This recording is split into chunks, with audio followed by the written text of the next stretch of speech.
GMO giant Monsanto joins big business coalition for UN Agenda 21.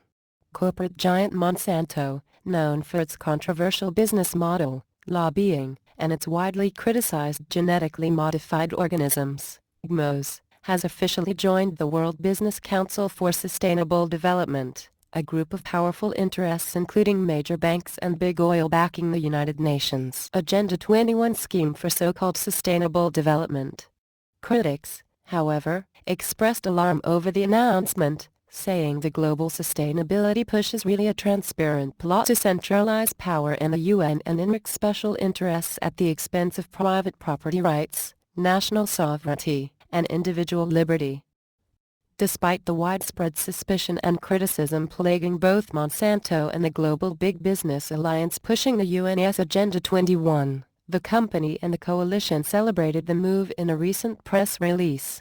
According to the announcement late last month, the biotech behemoth will be rolling out a sustainability course for its employees all over the world.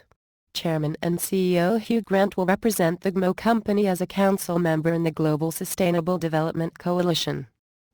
Even though Monsanto has become probably one of the most controversial companies in the world, it is extraordinarily well connected in the halls of power, and the Global Business Alliance for Sustainable Development celebrated the firm's decision to sign up. In joining the WBCSD, Monsanto is taking an important step along a continuum towards developing a more sustainable agriculture system, one that improves our daily lives, respects our global environment and recognizes the importance of the world's smallholder farmers, claimed Council President Peter Backer in a statement posted on the group's website. Farming and global agriculture must change, the WBCSD continued. We must find new ways to protect soils, enhance ecosystems and optimize land use in ways that are environmentally sound, Backer added in the press release.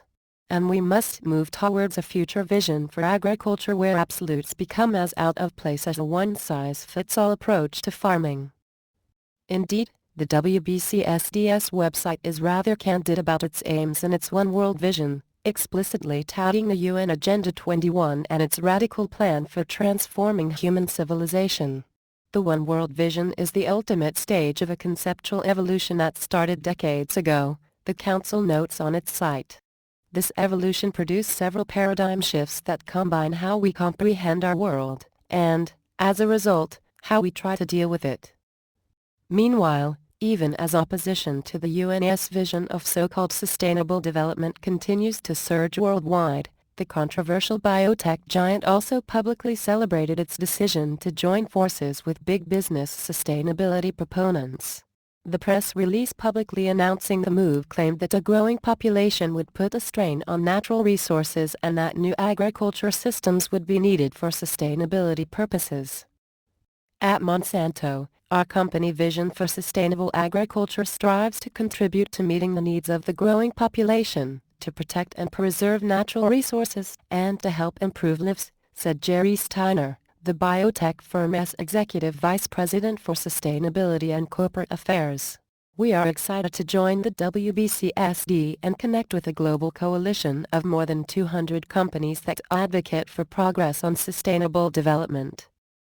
Monsanto, of course, has come under heavy criticism recently, particularly last year when a French university study found that its genetically engineered franken-food products were associated with serious health concerns such as cancer. In the wake of the explosive research findings, which the company itself criticized as flawed, the Russian government actually banned the import or sale of Monsanto SNK 603 genetically engineered corn. European authorities considered similar measures as well. Also widely criticized is the corporate giant's business model itself, patenting genetically engineered DNA and using the force of government to protect what it calls its intellectual property, even when that DNA ends up contaminating and unwitting farmers' crops. The U.S. government, in particular, is filled with former high-ranking Monsanto figures, and it plays a key role in pushing the firm's dubious products worldwide. When governments or scientists express concerns about the health or economic impacts of GMOs, official documents have revealed, American authorities stand ready to exert overwhelming pressure to crush any resistance. Aside from the numerous controversies surrounding genetically engineered food and Monsanto in particular, the whole concept of sustainability has also attracted a firestorm of criticism and outrage. Still, key members of the so-called global establishment, the UN, big business, taxpayer-funded non-governmental organizations, GOs, the Obama administration, the mega-wealthy, among other powerful forces, have been promoting what they misleadingly tout as sustainable development for decades. The ultimate UN plan, known as Agenda 21, was outlined and agreed to by national governments and dictatorships worldwide at a 1992 UN summit in Rio de Janeiro. Agenda 21 is a comprehensive plan of action to be taken globally, nationally and locally by organizations of the United Nations system, governments, and major groups in every area in which human impacts, on the environment, the UN admits on its website, sparking suspicions from analysts who point out that virtually every aspect of human existence has some impact on the environment. In essence, under the guise of environmentalism and, more recently, alleviating poverty, the global scheme calls for reducing consumption, further empowering the UN and national governments, more central planning in the economy, a gradual erosion of private property rights, and much more. The global entity's own documents, as the New American has documented extensively, reveal the scope of the plan. Indeed, in recent years, the UN has become increasingly candid in discussing its goals, saying last year that even human thought would be targeted under the radical agenda. While the U.S. Senate never ratified the UN scheme, both Democrat and Republican administrations, working with state and local officials, have been busy implementing it across the United States for decades. Using grants and federal pressure, presidents from George H. Bush, who originally signed on to Agenda 21, to Obama most recently, have been busy pushing and implementing the controversial UN plan within America. However, as public awareness of the plan has grown in recent years, opposition to the whole scheme has been steadily increasing as well. Numerous states and local governments, for example, have adopted bipartisan resolutions condemning UN Agenda 21 as a socialist and communist plot completely at odds with the U.S. Constitution, American traditions of self-government, and even fundamental liberties. That trend of resistance is accelerating. As the New American reported in June of 2012, Alabama became the first state to officially and completely ban the dangerous UN plan in an effort to protect private property and due process, with the bill passing unanimously in both chambers of the legislature before being signed into law by Governor Robert Bentley. Other states are also working on similar laws as opposition to the controversial global agenda surges nationwide, especially at the grassroots level.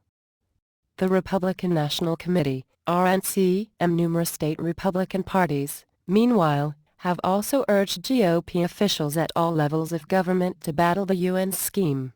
More than a few Democrats have also urged opposition to the global plan.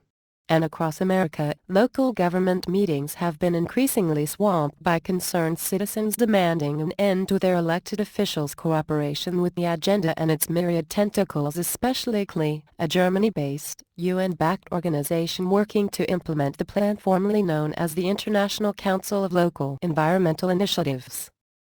Monsanto joins a wide range of other international megacorporations as part of the Global Sustainability Alliance for Businesses that includes big banks, big oil, big pharma, and more. Some prominent examples include Bank of America, Deutsche Bank, Chevron, Petrobras, Shell, Novartis, and Coca-Cola.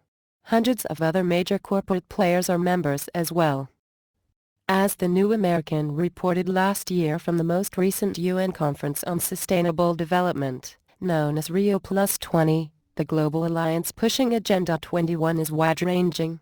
Ruthless dictatorships, a top Chinese Communist Party official chaired the whole UN summit, for instance, have joined forces with big business, go-front groups for the establishment, and powerful interests worldwide in the quest for global government. Sustainability is simply the buzzword used to conceal the increasingly transparent real agenda.